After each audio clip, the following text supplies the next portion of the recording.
I'm Anthony Brown, originally from Milwaukee, Wisconsin. Came over to Europe a few years ago, worked for Pepsi and Unilever, then started my own small consulting company. That led me to decide that I needed much more of a academic background, and came to Leeds University to do a PhD, which I'm in the process of completing. We're very integrated in terms of all supplies. A company that sources products may find that they come from Malaysia, Indonesia, France, Italy, the US, all over the world. And this is true for very simple supplies, such as CO2.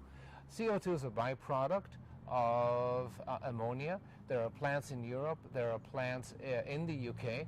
They have to go down for maintenance. So suddenly, if one of these plants goes down, you start relying on sources from other parts of the world. However, the question is the infrastructure ready to be able to take supplies outside your home country as we start to looking to make up for those supplies that are missing? And here comes the integration of global supply chains.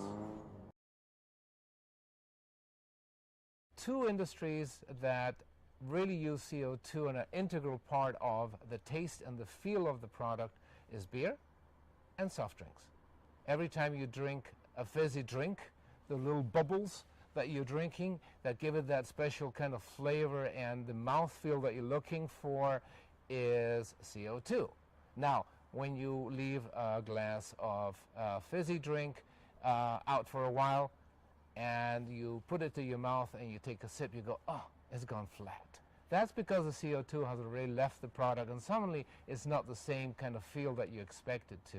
Same thing with beer. Part of the whole kind of enjoyment of beer is the effect of the CO2 within the product that you feel as you drink. Ales tend to be much flatter, they have less CO2, and there's quite a difference in the mouthfeel. It's much thicker, much richer. So lagers appeal because they're lighter. They quench your thirst more, and CO2 has a big part to play in this.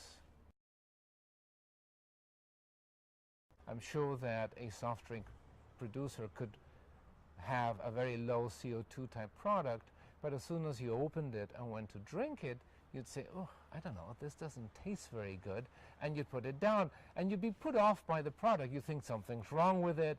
So manufacturers run into a problem. Is it better to not produce some lines, maybe cut off certain of the less popular packages or flavors, and produce only the main ones, and then streamline your supply chain until your supply of CO2 is back to the normal, and then you go with your full production? These are the kind of decisions manufacturers have to make.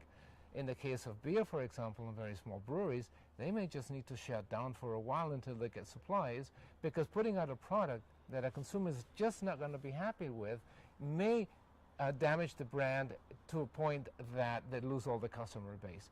So it's better to be out of stock, as we say in the industry. That means no product on the shelves, and then get back and get the product the consumer wants. Then give a consumer something that they're not expecting, that they'll find is off, that will put them off, and would eventually may kill your business completely. So these are real risks a company may have.